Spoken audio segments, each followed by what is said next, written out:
18h bien évidemment, en place à l'information de ce jeudi 14 janvier 2021. Et nous commençons par les titres avec Arnaud Béarel-Alcerder. Bonsoir Arnaud. Bonsoir Royan, bonsoir à tous. Dans l'actualité de ce jeudi, le Premier ministre s'est adressé aux Français. Concernant la Guyane, Jean Castex a annoncé une évolution des mesures de lutte contre le Covid-19, notamment pour se protéger du variant du virus circulant au Brésil. Le ministre des Outre-mer souhaite également renforcer les mesures de lutte contre le virus, notamment en Guyane. Sébastien Lecornu a été aussi interpellé par le sénateur Georges Patient sur l'affaire du lâcher de chien au carnaval. Les associations et le mouvement sportif se meurent, c'est le cri d'alerte des dirigeants de ligues et comités sportifs. Pour en parler, Jean-Victor Castor, le président de la Ligue d'athlétisme, était l'invité de 7h ce matin sur Radio Pays. Le verdict est tombé. Paul Dolianki, le maire d'Apatou, condamné à 5 ans d'inéligibilité, 18 mois de prison avec sursis et 100 000 € d'amende. Les détails sur cette affaire dans quelques instants. À Air Guyane, la grève a été évitée. Direction et représentants du personnel se sont assis autour d'une même table aujourd'hui afin que l'entreprise ne glisse pas vers un conflit social. Et puis enfin, hommage dans ce journal à Maurice Otramfou, figure du football guyanais décédé hier à l'âge de 61 ans. Voici votre journal de 18h, bienvenue. Et un journal de 18h également en diffusion sur le Facebook Live de Radio Pays. Vous le disiez en titre, les mesures anti-Covid, une nouvelle fois étendues. Oui, le Premier ministre s'est exprimé aujourd'hui. Jean Castex et plusieurs ministres ont annoncé ce jeudi de nouvelles mesures pour faire face à l'épidémie. Une situation sanitaire maîtrisée mais fragile, a décrit le Premier ministre. Mais face à l'émergence de nouvelles souches plus contagieuses du coronavirus, Jean Castex a fait un point sur les nouvelles attentes du gouvernement en Guyane. Nous prenons également des mesures nouvelles pour nos territoires et collectivités d'outre-mer. La Guyane, et à travers elle les Antilles, doivent être le plus possible protégées du variant à risque qui circule en Amazonie. Le préfet prendra des mesures de restriction adaptées aux circonstances locales. Le contrôle des frontières sera renforcé et des tests négatifs seront exigés pour rejoindre les Antilles et la métropole, comme c'est déjà exigé dans l'autre sens. L'ensemble de ces mesures a pour objectif de réduire drastiquement les flux transfrontaliers afin de nous protéger du risque de propagation des souches variantes. J'ai demandé au ministre de l'Intérieur de prévoir un dispositif de contrôle pour en garantir le respect. Jean Castex, le Premier ministre. Un peu plus tôt dans la journée, Sébastien Lecornu, le ministre des Outre-mer, s'est aussi exprimé sur la crise sanitaire chez nos confrères du service public. Il est revenu sur l'avancée du Covid-19 dans les territoires ultramarins. On va durcir les mesures en Guyane, a-t-il annoncé. Réavancer les couvre-feux et en instaurer un le dimanche fait partie des idées qu'il va soumettre au préfet de Guyane.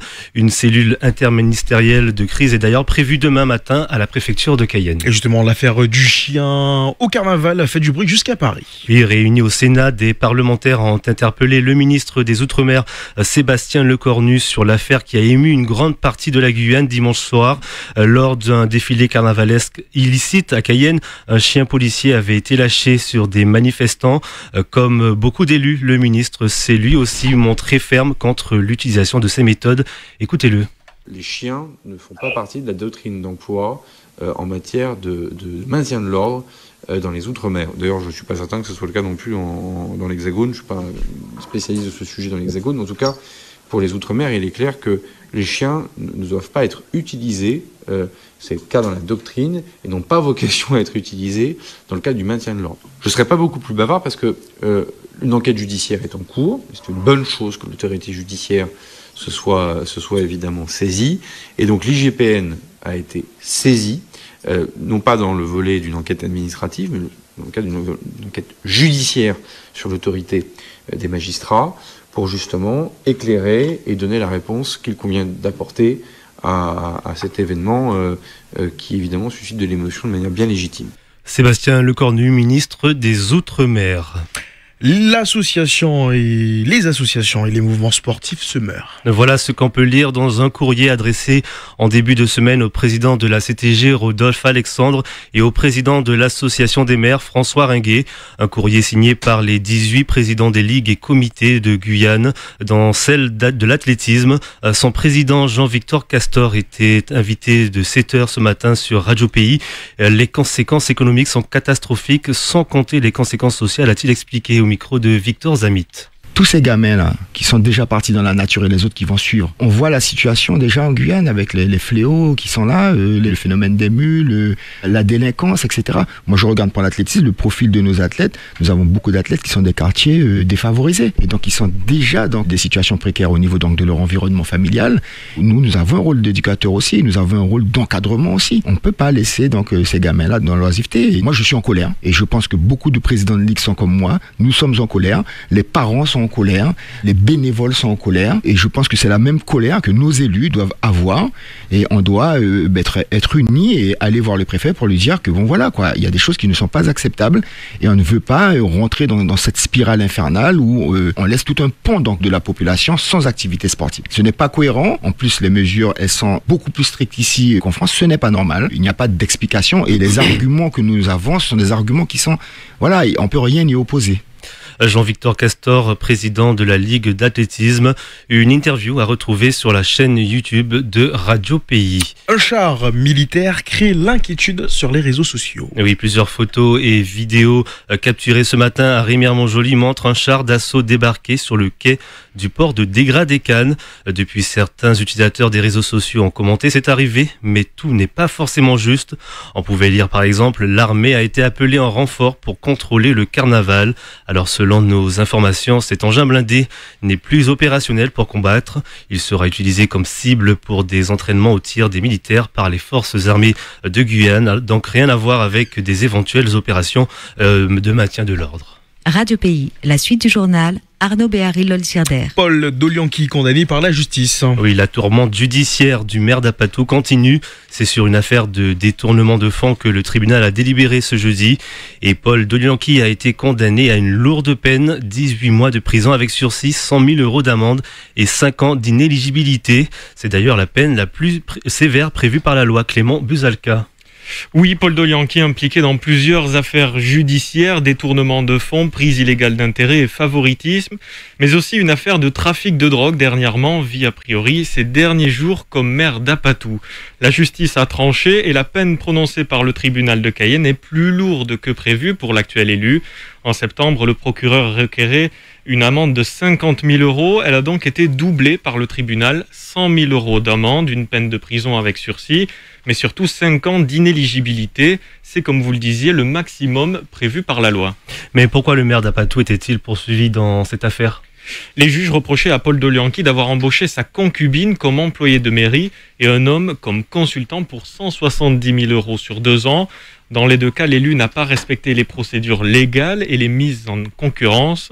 L'attribution d'une subvention de 450 000 euros à une association pour l'électrification d'un village, New Campou, alors que ce n'était pas de son ressort, lui a aussi valu cette condamnation pour laquelle Dolianki a encore quelques jours pour faire appel. Merci Clément Buzalka pour ces précisions. Une grève évitée à Guyane. Oui, la colère couvait depuis près de 10 jours. Les salariés de la compagnie déploraient un non-respect du droit de travail, notamment sur les congés ou les heures supplémentaires. Direction et représentants du personnel se sont assis autour d'une même table aujourd'hui afin que les entreprises ne glissent pas vers un conflit social.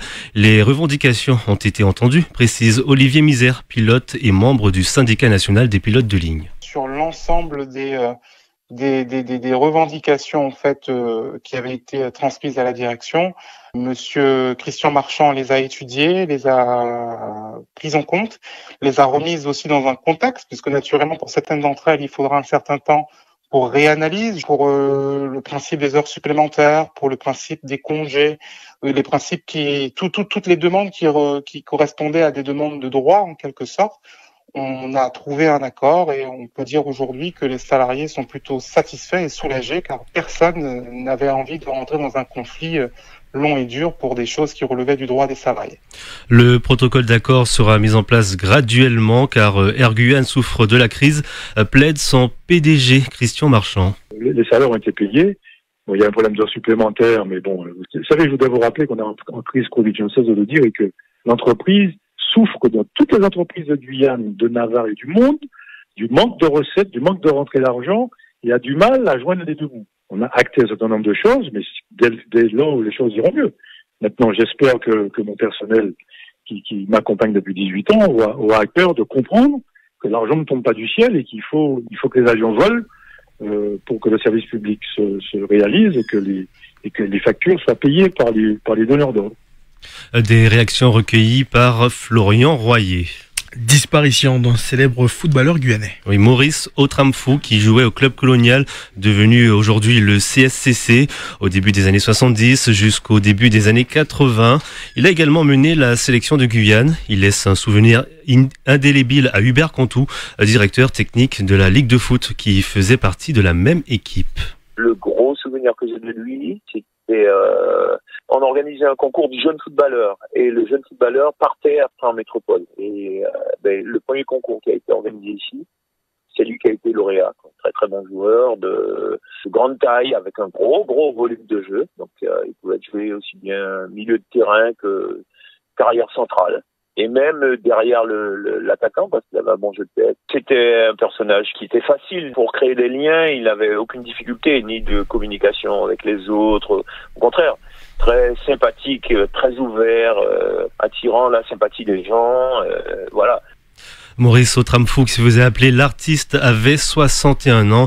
Tout de suite après ce journal, un hommage lui sera rendu dans l'émission À toute vitesse, présentée par José Blaisès. Et on termine avec du foot. On connaît le nom du club martiniquais qui affrontera l'US Sinnamary. Oui, c'est le club franciscain qui se présentera directement face aux Guyanais en 32e de finale de la Coupe de France. Le club franciscain s'est imposé hier soir face à la Samaritaine 2-0. L'US Sinnamary devrait recevoir les Martiniquais au stade Edmar Lama début février si la situation le permet.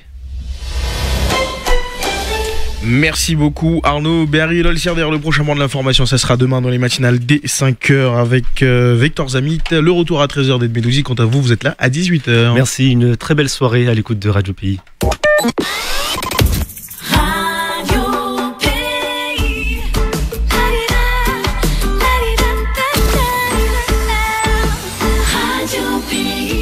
Et nous sommes jeudi, juste après l'information de 18h. Nous avons l'émission à toute vitesse avec José Blaisès. Bonsoir José. Bonsoir Ryan, bonsoir Arnaud. Bonsoir José. Au programme ce soir dans à toute vitesse. Alors habituellement c'est le panorama du week-end qui arrive. Mais comme vous connaissez la situation, les événements sont là.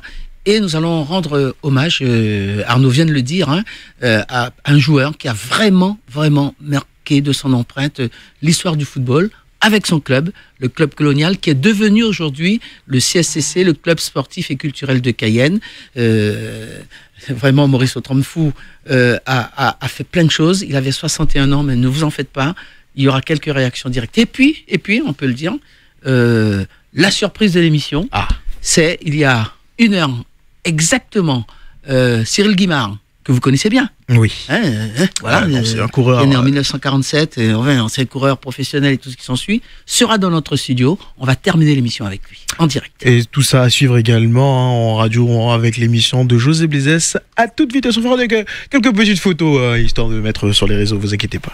Radio Pays, 106.3 à Saint-Laurent, partageons l'essentiel.